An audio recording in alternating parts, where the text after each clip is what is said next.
Fala galera, estamos aqui na nossa quarta temporada, no nosso sétimo episódio dessa quarta temporada e a gente vai falar de crenças. Fala Léo, tudo bem? E você tem muita crença, não? Boa noite, galera. Eu tenho muita crença. A maior crença que eu tenho é que um dia a gente vai conseguir ficar num lugar bom com osteopatia na ciência, né? Porque Ai. é duro. Nossa, você já começou assim já? São os eventos, porque crença todo mundo tem, né? O problema é quando a crença passa a realidade, né? E a gente fica cego para enxergar a realidade como ela é.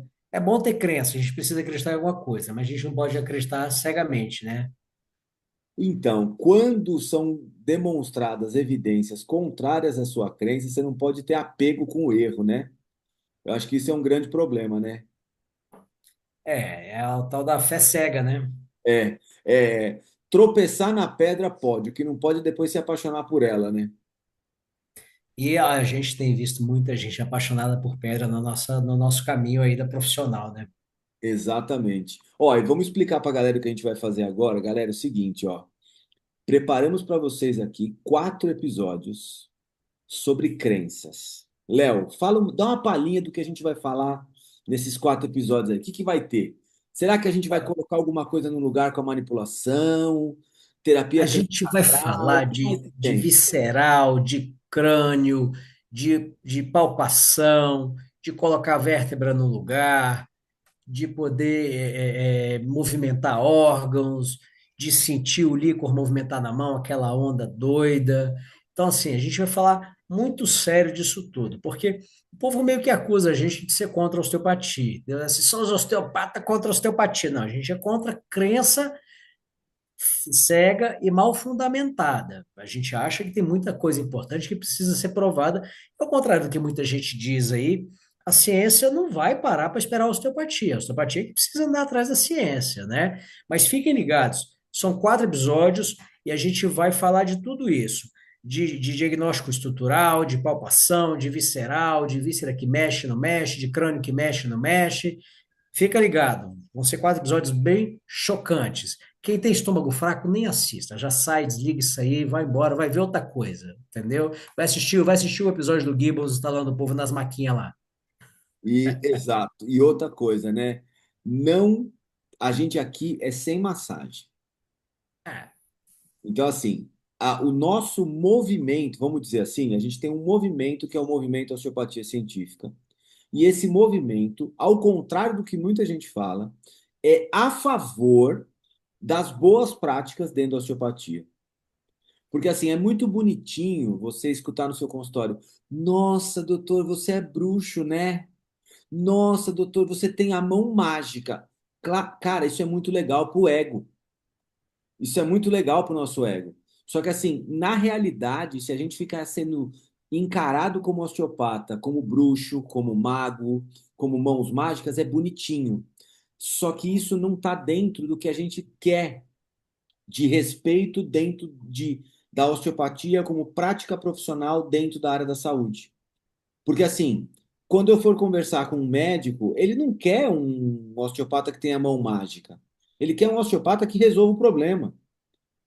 Ele não quer um osteopata que seja um bruxo, um mago. Ele quer um osteopata que consiga conversar de igual para igual e falar para ele: ó, eu não tratei o líquor que não estava movimentando. Eu tratei uma vértebra, eu dei mobilidade para a coluna.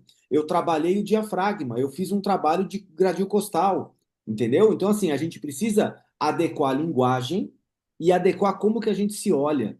E assim, e muito ao contrário do que muitos pensam, nós somos os mais a favor das boas práticas de osteopatia. e tem uma coisa que assim, as pessoas. Eu acho que foge um pouco da pureza, essa explicação constante da pureza da profissão. A gente tem que ter o seguinte: a maioria dos pacientes que vêm para o nosso consultório, é claro que a maioria são casos ortopédicos. Isso é fato, tá? E a verdade é que a maioria desses casos ortopédicos vai melhorar sozinha, entende? E aí, como o Léo falou, é muito legal você ser. chamado de bruxo, nossa, você tem mãos mágicas, você põe a mão e descobre as coisas. Porque todo osteopata que já tem algum tempo de estrada, pelo menos uns 10 anos, já passou pelaquela fase do paciente chegar assim, aí eu vim aqui para você descobrir o que eu tenho. Não vou nem falar nada, você bota a mão e descobre o que eu tenho. Todos nós passamos por isso. Só que assim, isso é muito legal lá no início, quando a gente está treinando nossa mão, percebendo as coisas, mas existe uma realidade que é assim, quando chega um paciente em que a história natural não é favorável, que não tem um prognóstico excelente, é esse paciente que complica. É aí que a história do mago cai por terra, é aí que a história do, nossa, o temporal está mexendo aqui na minha mão, eu estou É, recalibrando o é aí que movimento, o curso cai por natural, terra. aí que o curso natural não é mais favorável. Exato. Aí o médico fala assim, olha, eu ouço falar muito bem de você, eu estou com um paciente assim, assim, assim. E aí avalia para mim, o que que você acha? Aí você vira para o cara e fala assim, não, mas olha só, eu estou sentindo aqui que o colo descendente está em índice e isso está afetando a face perirenal e aí está puxando. O cara vai olhar para sua cara e fala assim, oi? Como é que é? Aí o pessoal da pureza vai falar assim: não, mas é porque ele não entende nada disso, ele enxerga o corpo dicotomizado. Ok, vamos entender o seguinte: você precisa saber de patologia, para você saber o que você pode fazer. Ao mesmo tempo que você precisa saber o que a gente consegue fazer, o que a gente provavelmente faz e o que a gente não faz, para a gente poder oferecer a melhor opção para o nosso paciente. Nós estamos em 2026. Não dá mais para se esconder atrás da mística. Se você não juntar um conhecimento clínico, conhecimento fisiopatológico, com conhecimento técnico do que você faz, baseados e ancorados num diagnóstico bem feito, você não sabe repetir o que você fez num paciente com outro paciente. Ah, mas todo paciente é único, ele é diferente toda sessão. Mas isso é com todo mundo, com o fisioterapeuta, com o psicólogo, com o dentista, com o médico. Não é uma exclusividade da nossa profissão. Infelizmente, o pessoal não está encarando isso, né, Léo? Isso é uma crença Exatamente. horrível. E ó, vou falar para vocês, e a gente tem essas discussões, a gente tem um ambiente de discussão que é o patrocinador do nosso podcast, que é a nossa comunidade. Então, você que não conhece ainda, entra no Instagram, Osteopatia Científica Oficial. Procura lá as informações para você participar da nossa comunidade Osteopatia Científica, que é o patrocinador desse podcast. E essa comunidade a gente tem discussão como essa e muito mais com casos clínicos e com os artigos que a gente tem artigo do mês, tem aula, tem um monte de coisa para vocês lá. E assim, é uma comunidade quebra-crenças a favor das boas práticas dentro da nossa profissão. Certo? Certo, uma coisa que a gente precisa dizer, a gente tem um grupo de WhatsApp da comunidade em que a gente faz discussão clínica. A gente está ali para poder ajudar no dia a dia, como acontece sempre. O pessoal chega, professor, eu estou com um paciente assim, assim, assim, não está evoluindo, o que que você acha? E a gente pega, entende, estuda o caso e dá uma resposta. E a gente consegue evoluir junto, até porque esse retorno ajuda a calibrar a nossa percepção da saúde e doença e da ciência de maneira geral. E uma outra coisa importante, todos os anos nós temos, eu não sei quando você está assistindo isso, todos os anos nós temos imersões presenciais, tá? Ao longo do Brasil. Então, esse ano de 2026, tivemos uma em Porto Alegre, teremos uma em São Paulo em julho e teremos uma outra no Rio de Janeiro em novembro? Em novembro. Novembro teremos Rio de Janeiro. Então, você, se estiver interessado também, participe de 3 dias presenciais com a gente para você aprender a organizar todo esse raciocínio. E quem participa desses 3 dias tem 12 meses de acesso à comunidade e quem está na comunidade tem um descontão para fazer também os cursos presenciais e quem fez já o curso presencial pode refazer também com um descontão especial. Então, assim, a gente está Exatamente. formando essa comunidade e você precisa participar, tá bom? Léo, vamos nós então. Exatamente. Vamos lá, vamos lá. Tem Vamos uma começar a nossa pergunta, discussão. tem uma pergunta que todo profissional sério evita fazer por muito tempo. E não é porque ele não saiba a resposta, mas porque ele desconfia que não vai gostar muito dela. E geralmente essa pergunta aparece naqueles momentos mais específicos, que é quando o paciente não melhora. O que eu estava falando agora há pouco. Mas aí o que que acontece? Quando você percebe que ele melhorou, existe um outro problema. Você não sabe por quê. Isso deve doer. Então fica aquela mosquinha na cabeça. Meu paciente não melhora por quê? Aí ele melhorou, mas por quê? O que que eu fiz que eu não sei? E aí, sabe o que acontece? A maior parte das pessoas acaba escolhendo aquele caminho assim, ó. Não, mas eu fiz tal manobra, então melhorou o sono. É, claro. Então, essa melhora que você teve no ombro foi porque eu tratei a sua tórax lombar. Então a gente começa a tentar preencher aquelas lacunas de melhoras, às vezes até secundárias, com qualquer coisa que eu fiz. Então essa intervenção serviu para isso. É certeza. Não é uma explicação, né? Ele criou uma narrativa Confortante, dos moinhos que ele transformou em monstro para ele combater, né? verdade. Ó, e falando em moinhos, tem um texto do Léo muito bom, que é o Quixotismo dentro da osteopatia. Então, os moinhos de vento, se vocês estiverem interessados, procura lá no blog Osteopatia Científica, que tem um texto muito legal falando sobre isso. E é exatamente isso, é a narrativa que é o problema. A gente começa a ter, eu vou criar uma história que seja confortante, que seja coerente para mim, para as minhas crenças, que seja elegante, mas um ponto importante, ela vai ser completamente imune a qualquer questionamento. E Então, ninguém aí, vai poder me questionar, porque é o que eu aí que fiz. está o problema, né? Porque é aonde vira uma crença, uma fé cega. Porque a prática clínica não é sustentada pelo que funciona, é pelo que faz sentido, né? Então a pessoa é aquela pessoa que faz aquele discurso: ah, mas no meu consultório funciona, na minha prática funciona. Os meus pacientes ficam todos felizes. E aí, o que que a gente vai fazer hoje aqui com vocês, nesse episódio, que a gente já explicou mais ou menos? A gente vai desmontar duas coisas, duas crenças de vocês, que vão fazer muito sentido quando a gente terminar de falar. Então, agora presta atenção. Porque o problema não é estar errado. O problema é você estar coerentemente errado por muito tempo. Isso é muito Entende? bom, né?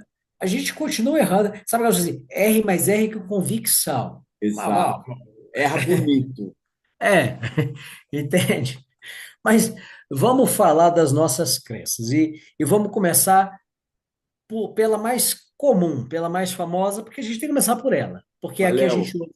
Ah, essa que a gente vai falar. Antes de falar, eu quero fazer aham. uma pergunta para você. Quantas vezes, dentro de sala de aula, na sua formação, você ouviu algum professor falando isso? Olha, professor falar isso para mim, ninguém nunca falou. Sério, Isso. eu escutei isso sim. Eu tive essa sorte. Nenhum professor falou essa frase para mim. Falaram de outra forma, mas Ah, nunca sim. desse jeito. É isso. Mas dá a entender isso, Entendeu? né? Nunca é isso, é. Que é qual? Fala para mim a frase. Qual que é? Ó, vamos ver se alguém ouviu. Eu coloquei a vértebra no lugar. Eu coloquei o seu ilíaco no lugar. Ou de um outro jeito bonito que eu já ouvi também, essa costela estava fora. Essa você tá falando. Cara. Não, Essa esse dia que eu saca. tava rodado. Isso, esse sacro estava um pouco rodado. Então, assim, eu acho que todo mundo que fez uma formação de osteopatia nos últimos 20 anos deve ter ouvido alguma coisa nesse sentido aí. Até hoje, né? Até hoje. Ah, Essa é a ilusão, é a base estrutural da ilusão, né? Essa ideia de que alguma coisa está fora do lugar e você coloca de volta. Eu tinha uma paciente, eu vou fazer um exemplo aqui muito bacana, que assim, eu era mais jovem e estava num dia meio sem paciência. E aí eu tinha uma paciente que ela chegava lá toda vez assim, ah, porque eu fui fulana e ela falou que meu quadril tá fora do lugar, tava rodado. Aí eu examinava, não sei o que, não, mas tá tudo bem aqui, tá normal, tá movimentando, tal, não sei o quê. Aí passava, ela voltava depois de um certo tempo, ai, a fulana falou para eu vir aqui porque meu quadril tá rodado. Aí lá pela terceira ou quarta vez que ela chegou, eu falei assim, olha só, vamos fazer o seguinte, porque O problema é que você vai lá, ela fala que o seu quadril está rodado, você chega aqui, não tem nada de errado no seu quadril. Então vamos fazer o seguinte: quando ela fala que o seu quadril está rodado, pede para ela botar no lugar. E resolve essa para mim. Mas não, porque se ela sabe ver que está fora do lugar, ela Ela sabe tem que botar no saber. lugar. Exato. Isso é o problema. Porque isso aí a gente pode perceber que é uma narrativa meio que eficiente. Pensa o seguinte: a maior parte das pessoas que são destras tem o ombro direito um pouco mais para baixo, um pouco mais para frente. Isso é normal. A maior parte das pessoas destras tem o ilíaco direito funcionando num tilt anterior. Isso é normal. Então, todas as pessoas, a gente vai encontrar uma certa assimetria na cintura escapular e uma certa assimetria na cintura pélvica. Então, você implementar uma narrativa que essas assimetrias, que são naturais por causa de uma lateralidade, por causa de uma função, são disfunções e tem alguma coisa fora do lugar que precisa de tratamento, é uma narrativa muito eficiente, simples, direta, reconfortante, só que ela chega a ser infantil. Porque isso nunca vai voltar para outra posição. Você nunca vai conseguir modificar. E se você atender uma pessoa desta, que tem o ombro direito mais para baixo e mais para frente, e ela for embora ao contrário, eu não dou 2 horas para ela estar do mesmo jeito de novo. Porque a funcionalidade dela é outra. Do mesmo jeito que acontece com a pelve. E a gente tem que dizer o seguinte: chega a ser uma coisa assim, muito mal intencionada, porque é uma narrativa profundamente sedutora. Porque, como você fala assim: olha, o seu ombro está fora do lugar, a Ele sua olha no vértebra está espelho, fora do lugar. Oi? ele olha no espelho, E vê, ele vê. E aí, ele vai lá, faz aquela manipulação, que a gente sabe que cria um efeito de curto prazo de ganho de mobilidade, e a pessoa tem a percepção de que aquilo mudou. E aí você se transforma em alguém que resolve problemas visíveis. Sabe a história em ano de eleição, o prefeito faz obra para os outros verem. todo Então ele lugar tem constrói que fazer quadra, ele isso. constrói escola, porque o povo está vendo. Mas o esgoto que ele fez, ninguém viu e aquilo não dá voto. É assim na osteopatia estrutural. Olha que nome feio, osteopatia estrutural, que coisa horrorosa. Mas por quê? É a obra de eleição que o cara vê. Eu vou contar uma coisa para vocês aqui, depois a gente pode discutir isso mais a fundo num outro podcast. Sabe essa sensação de fora do lugar que a pessoa sente? Eu vou contar para vocês o que que é uma coisa, das explicações dessa percepção de fora do lugar. É perda de mobilidade, Exato. é hipertonia muscular. Tensão Então muscular. aquela sensação de rígido, você acha que está fora do lugar. É, E não, é o contrário. Vamos mudar a analogia. Está no lugar demais. teria muito mais sentido neurofisiologicamente, né? Dizer, tá menos móvel, não tá fora do lugar. Tanto que, assim, quando a gente vai corrigir, o que que a gente faz? A gente dá mobilidade. Olha como é contraditório. Olha, você tá fora do lugar e eu tô aumentando o movimento. Peraí, não. Calma, Como não fez assim? sentido. É. E assim, e vamos falar o outro ponto. Se tiver fora do lugar de verdade, isso é chamado de luxação. Isso é um problema Exatamente. ortopédico. É outra Exatamente. parada. Exatamente. Assim, você tem uma Exatamente. luxação de dedo, você tem luxação de ombro, você tem luxação de tornozelo, que aí é hospital, é outra parada. Não vai chegar no consultório esse paciente, Mas né? o que fica é isso. O paciente vai lá, o ombro está fora do lugar, você corrige um problema visível que o cara vê no espelho e pronto, você virou um cara que resolve. Exato. E aí o que que você cria? Você cria aquela dependência terapêutica, que aí o paciente vai se olhar no espelho e vai falar assim, que nem a paciente que o Léo falou, eu tô torto aqui, preciso voltar lá. É. Então tô aqui, preciso voltar lá. Só que assim, o nosso corpo não funciona desse jeito. O nosso corpo tem lateralidade, tem preferências, tem funções. Então, às vezes, a função que você está exercendo, por exemplo, você começou a fazer um esporte novo, e aí você começou a jogar futebol, por exemplo, e você começou a ter uma rotação externa da tíbia para ter uma adaptação do chute. Então, isso é natural, o seu corpo tem uma capacidade de se adaptar a algumas determinadas funções. Ele pode sofrer por um tempo, mas ele vai ganhar aquele movimento. Então, assim, na literatura científica, a gente já tem, claro, Se tiver fora do lugar, chama luxação. E o que a gente fala que está fora do lugar, como o Léo falou, na verdade é uma sensação da hipomobilidade ou da rigidez. Então, se tem alguma coisa fora do lugar que não está movimentando, fica muito paradoxal. Por isso que a gente falou, pô, isso aí chega a ser infantil, essa narrativa, né? Só que o paciente melhora, né? Exato. E aí ele melhora por quê? Por que que ele melhora? A gente fala isso milhões de vezes já. Ele melhora porque os efeitos das manobras de mobilização, de manipulação, são neurofisiológicos e os efeitos mecânicos são muito pequenos. Então, quando você realiza as manobras, você tem uma melhora sim, mas não pelo que a gente está pensando. E esse é o problema. Então, o que você está querendo dizer é que a gente melhora o paciente, mas não sabe o que fez. Não. Eu estou dizendo que a gente sabe o que está fazendo, mas não pelos motivos que a gente aprendeu a fazer. Ah, tá. Entendi, entendi. A gente acerta o efeito, mas erra na explicação. É isso. É isso. Entendi. Muda tudo, né? Porque se o efeito não depende daquilo que a gente está acreditando, então aquilo que você acredita não é o que leva ao resultado. Concordo? Exatamente. É isso. E aí, quando você compara, por exemplo, manipulação direcionada, localizada, com a manipulação não direcionada, o resultado acontece o mesmo. Tá aí a explicação. Exatamente. E o problema é que isso é quase uma ofensa, né? No meio. Exato. É, porque assim, desmonta aquela ideia que assim, o osteopata é um sniper. Então ele manipula a faceta direita de L5 e ele não mexe a de L4 nem o saco. Esse é o problema. Se qualquer lugar funciona, não é o lugar que você precisa acertar. Você precisa acertar o raciocínio. E isso é uma das coisas mais difíceis hoje, a gente que tenta explicar na prática o que está acontecendo quando você manipula, é a coisa que as pessoas insistem em não entender. Que o que você está fazendo não é movimentando uma articulação para que ela volte para o lugar dela ou para que ela encaixe perfeitamente.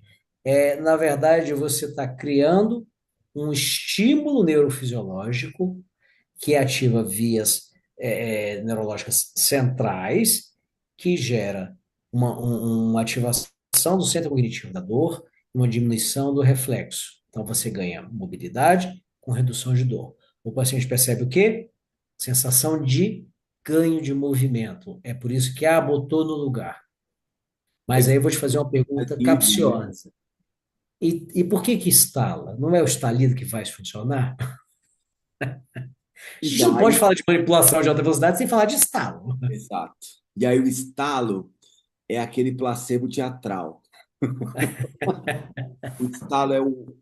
E se você fizer o estalo, fiquei sabendo, Léo, se você fizer o estalo de jaleco slim e luva preta, potencializa mais ainda todos esses efeitos.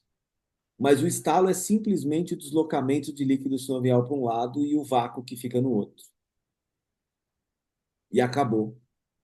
Acabou todo esse mito do vamos colocar alguma coisa no lugar. Espero que vocês tenham entendido tudo isso aqui com essa explicação que a gente trouxe para vocês. E a gente tem até aula na comunidade explicando sobre isso, né? Sobre os efeitos neurofisiológicos da manipulação. No curso presencial a gente também fala disso. Então, assim, é um tema que a gente precisa desmistificar sim e sempre. Eu vou te falar o problema, né? O problema é que a gente está destruindo muitos sonhos por aí, É, entendeu? mas era de areia, Imenso. a onda passou. É, é. O Ah, Castelli, eu quero dar um recado aqui, pessoal. Olha só. O nosso curso de PBE, ele é um curso vivo. Por quê? Porque você nunca vai fazer um curso igual ao outro. Sinto muito dizer, quem fez o primeiro curso e vai fazer o segundo, porque já tem gente que fez o primeiro e vai fazer de novo o nosso segunda curso, vez, é. esse deu bem, porque ele vai ver coisas que ele não viu no primeiro. Porque a gente tem essa coisa de estar atualizando o curso com o que vem saindo de artigo, ou até que a gente revê, faz uma releitura do que a gente deu, e fala Ó, assim, a gente faltou isso aqui, vamos mudar isso aqui. não, mas só uma coisa que eu vou lembrar aqui. No curso de Porto Alegre, na semana do curso, saiu um estudo, eu não lembro do que era. Saiu um estudo, esse aqui é 2026, não sei o que, não sei o que, não sei o que. E aí, o Leonardo Diniz fez assim: a gente precisa colocar isso aqui na aula. Então, assim, na semana do curso, estava tudo pronto, tudo montado, a apostila já teve uma atualização. Então, imagina quem fez ano passado. Não, tem mais, a gente tem que dizer o seguinte, a gente criou material durante o curso. A gente Verdade. acrescentou uma aula a mais durante o curso, porque a gente percebeu que a gente tinha que falar de um assunto, que era dor visceral. Por Aí a causa gente, das dúvidas, né? A galera começou a fazer algum tipo de né? pergunta e falou assim: meu, a gente precisa fundamentar isso aqui. Então, a gente já criou. Então, assim, é muito dinâmico, porque a ciência funciona assim. E é meio que sob demanda, né? A gente está ali no meio da aula, de repente surge uma dúvida que começa a ficar muito comum, e a gente entende que precisa esclarecer para seguir no caminho da ciência e no caminho que a gente quer trilhar de uma osteopatia eficiente. E aí a gente pode acontecer da gente tirar uma aula no meio do curso e botar outra, entendeu? Então, botar mais uma aula, para justamente atender uma necessidade de conhecimento ali. Exatamente. Agora, vamos para a nossa segunda crença, Léo. Bora, vamos lá, vamos lá. Essa é Então boa também. vamos aprofundar, Vai. porque é assim, eu sei onde está o problema. Eu atuo na causa, eu descubro a causa do seu problema na primeira consulta. Isso, esse é top. Esse é Porque top. se não é assim, se não é sobre o segmento, talvez seja sobre o diagnóstico. Então, eu sou um cara que sei olhar, eu bato o olho, eu faço o diagnóstico. É. Aí a gente entra naquele terreno arenoso, é tipo aquela caixa de papelão carregada com fundo molhado em dia de chuva. E um gato doido dentro. Exato. Que é a palpação diagnóstica visceral. Puta merda, isso aí, como é que a gente fala disso? Cara, é a ideia de que você consegue botar a mão num órgão específico e identificar uma restrição específica. Olha, este estômago está em ins e ele está rodando à direita. A motilidade dele diminuiu. Eu consigo perceber que o antro está movimentando mais do que o corpo. E não é só identificar, não. É você, a partir dessa identificação, você vai utilizar uma técnica e vai modificar esse padrão. Então, o que estava em ins vai movimentar em ins e es.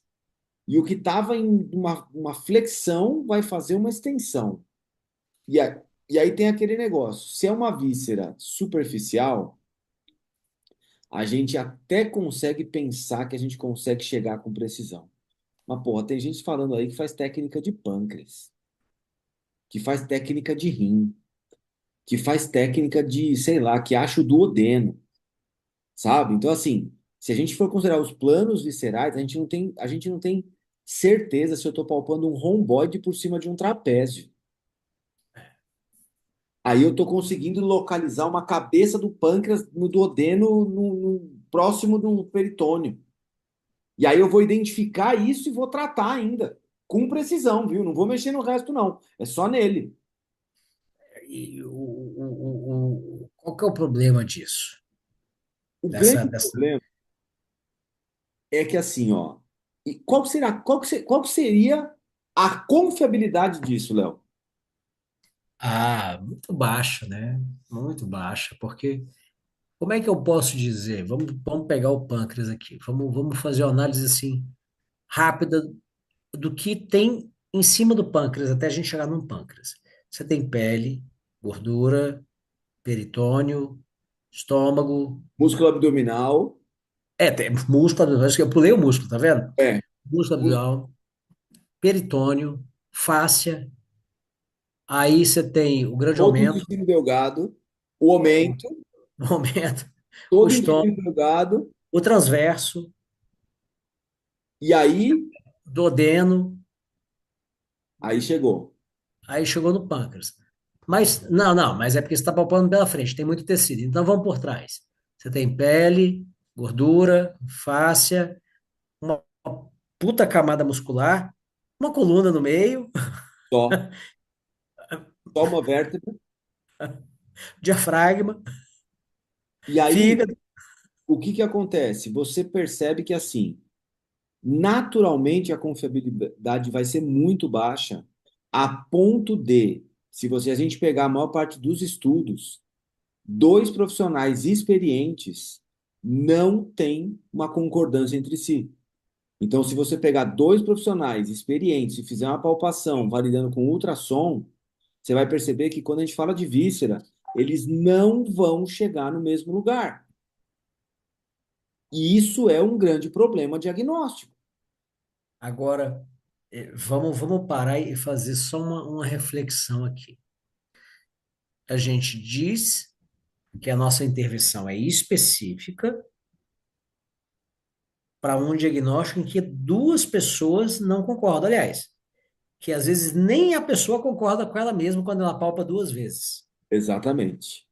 Então, de novo, pare e pensa. Como é que você faz uma intervenção específica se nem você concorda com você mesmo quando você está fazendo a avaliação de um movimento de uma víscera? Não, porque assim, a especificidade disso tudo não está no paciente, está na cabeça de quem está fazendo. Entendeu? Então, assim, é eu comigo mesmo e encontrei a disfunção. Eu encontrei o moinho de vento e eu estou lutando com o moinho de vento. É óbvio que eu vou derrubar o moinho de vento. Eu que É achei. óbvio, Eu que é óbvio. achei. Você sabe aquela história, quando você está sonhando, e aí você está perdendo a luta no sonho, mas de repente, como o sonho é seu e você manda no sonho, você vira o jogo. Exato. É isso. É isso. Olha, a gente volta para aquele velho ponto, né? Aí é lógico que o paciente vai melhorar, porque você criou o problema para ele e você tratou o problema que você criou para ele. Mas aí a gente é obrigado a ouvir de algumas pessoas que não, mas aí é porque você tem que entender que é a experiência do profissional que trabalha há muito tempo já na área, e cada paciente é um paciente, e as manifestações dependem de você treinar a sua mão para perceber as coisas de maneira sutil. E aí você vai começar a melhorar o seu paciente. Olha, aí tem aquelas cenas em sala de aula que o monitor ou o professor pega a sua mão e vai na víscera, fica empurrando e fala: Olha, você tem que chegar em tal lugar, faz assim, faz assim, faz assim, porque agora, tá vendo como tá tenso aqui? Aí daqui vai melhorar para lá. Então, qual que é o grande problema? O paciente acaba melhorando sim, porque, por exemplo, nessas palpações viscerais, você pode encontrar alguns espasmos de musculatura lisa, que é super comum acontecer. Então, a gente tem sim algumas alterações de musculatura lisa visceral que podem, inclusive, produzir trigger points viscerais. Isso acontece, isso existe. E E são você tratar tratáveis. disso pode gerar um conforto para o paciente, mas não é porque está numa disfunção inspiratória, expiratória, não é porque tem uma disfunção de motilidade, não é porque tem uma alteração de circulação de líquido cefalorraquídeo ou de qualquer outra coisa que o valha nessa região, entendeu? Então, assim, o problema é, a gente tem uma narrativa que a gente descreve para falar da disfunção, só que a gente não consegue modificar essa narrativa com o nosso tratamento, porque a gente, na verdade, não consegue nem ter uma boa confiabilidade da avaliação da parada. Então, o Ah, erro não. começa no conceito. Exato, exato. O problema não está na técnica. Assim, a ideia da técnica, a teoria da técnica, ela é plausível. Mas o problema é que a gente não consegue mostrar que isso acontece de fato. Então, assim, o problema não é o que você faz, é o modelo que você está tentando desenhar para o paciente é que está errado, entende? E esse é um ponto que a gente pega muito no curso de PBE, que é justamente explicar. Primeiro, a gente explica o que é a dor visceral. Como A gente você explica. identifica. E você sabe que essa pergunta, Léo, eu faço em sala de aula. Muita gente fala assim: ah, mas então essa dor no ombro direito é o fígado. Aí, se vocês quiserem, assistam o episódio O Fígado e a Fábula. Aproveita, assista o episódio do Fígado e a Fábula, vocês vão entender melhor o que a gente está falando. Mas muita gente fala em sala de aula assim: ah, então quer dizer que quando tem uma dor no ombro direito é o fígado. A pergunta que eu faço é: como você identifica quais são os sinais e sintomas de uma dor visceral? Aí fica assim: ah, não, porque o fígado é boca amarga. Ah, porque quando o intestino não sei o quê, é fígado. Porque quando tem hemorroida, é fígado. Gente, calma.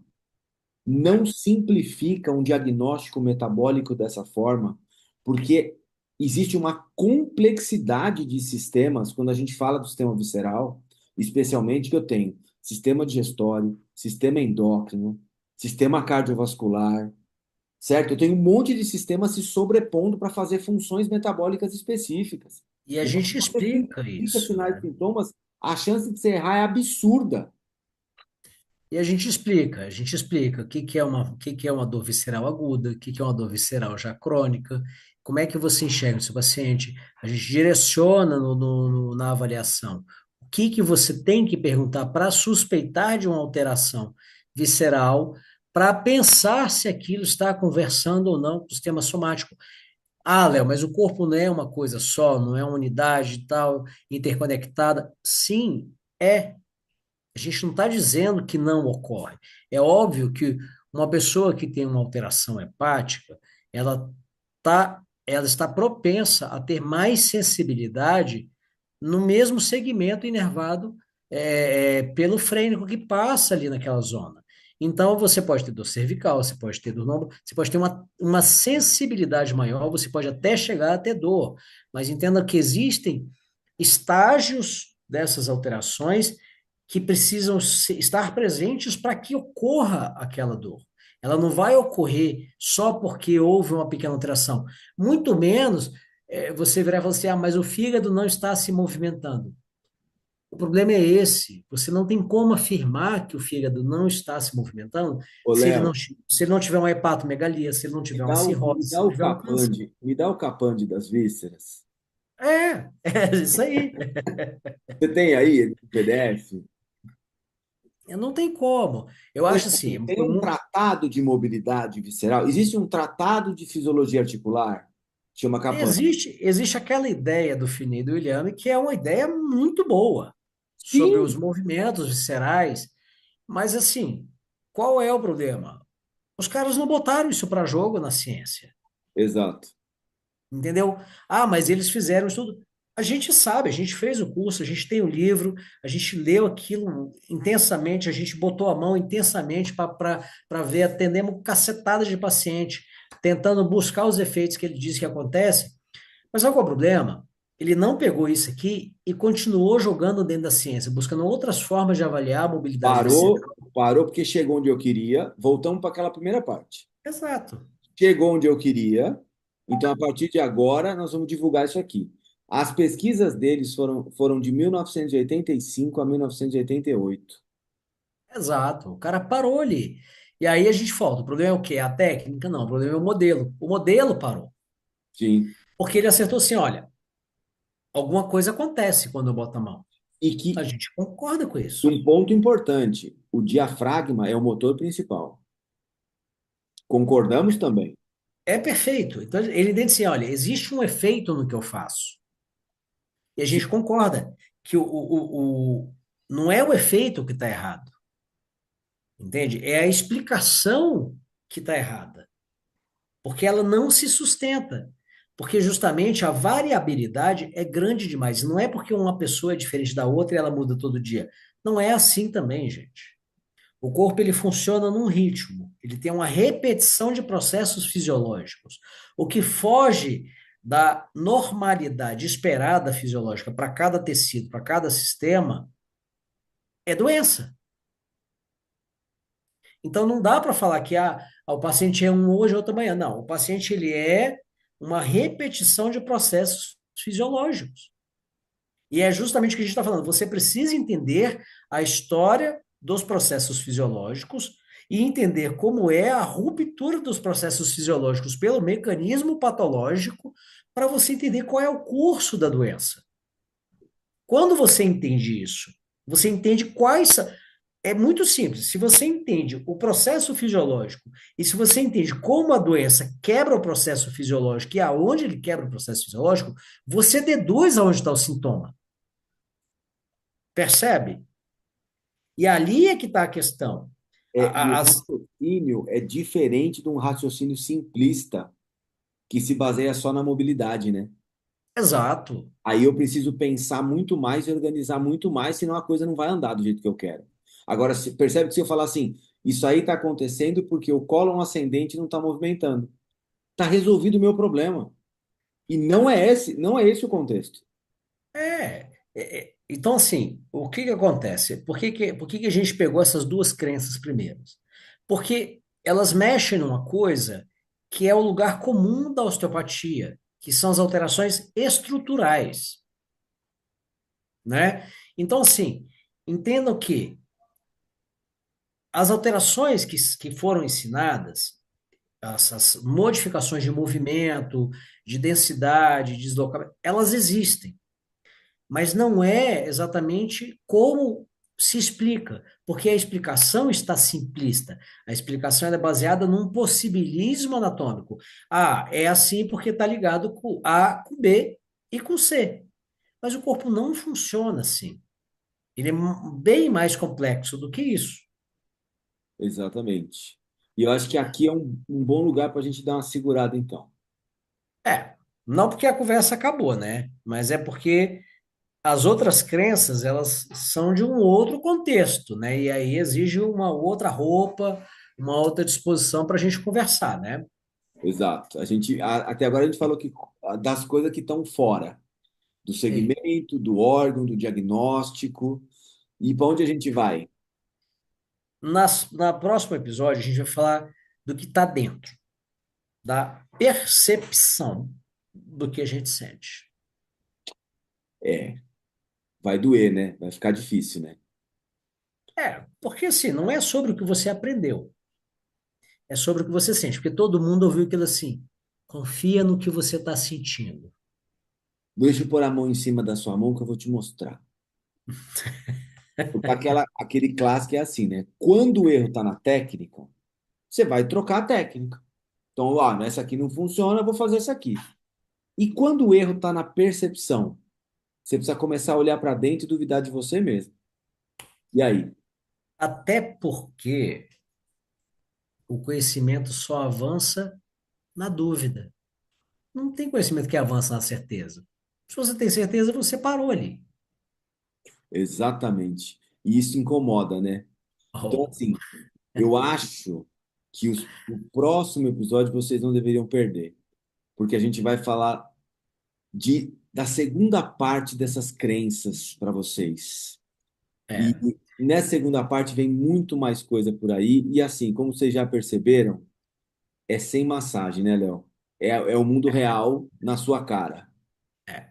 Na próxima aula, a gente vai falar de mais três crenças. Hoje a gente só abordou essas duas, porque elas são muito problemáticas e são a porta de entrada da osteopatia. As Olha, próximas três são o meio seu, do caminho. o seu tom professoral diz que é uma aula próxima, é um podcast, por favor, viu? É Você está com verdade. mania de professor, você está com mania de professor, segura. É um No, podcast, nós vamos só bater um papo, mas vai no doer. próximo podcast, para a Aí, gente se agora eu gostei. divertir, incomodar todo mundo, eu vou te dizer, eu toco, logo eu sinto. Ai, vamos nós, vamos nós. Galera, espero que vocês tenham gostado tanto quanto a gente desse episódio. Compartilhem para aquele grupo de fisioterapeutas, de osteopatas, de quiros, de quem você quiser. E assim, contestem o que a gente está falando, não acreditem no que a gente fala, porque a gente pode estar errado, isso é verdade. Então, nunca acreditem no que a gente fala. Vai pesquisar o que a gente fala, Mas teste o que a gente fala, que a gente gosta. tem o porém. Quando a gente está errado, a gente admite que está errado e corre atrás da informação certa para divulgar a informação certa. Exatamente. E esse é o caminho que a gente faz nesse podcast, faz na nossa vida, e a gente quer ensinar vocês a fazerem exatamente essa mesma coisa. Léo, obrigado por mais essa. Tamo junto. Galera, até a próxima no segundo episódio de Crenças. Um abraço, Valeu! galera. Até a próxima.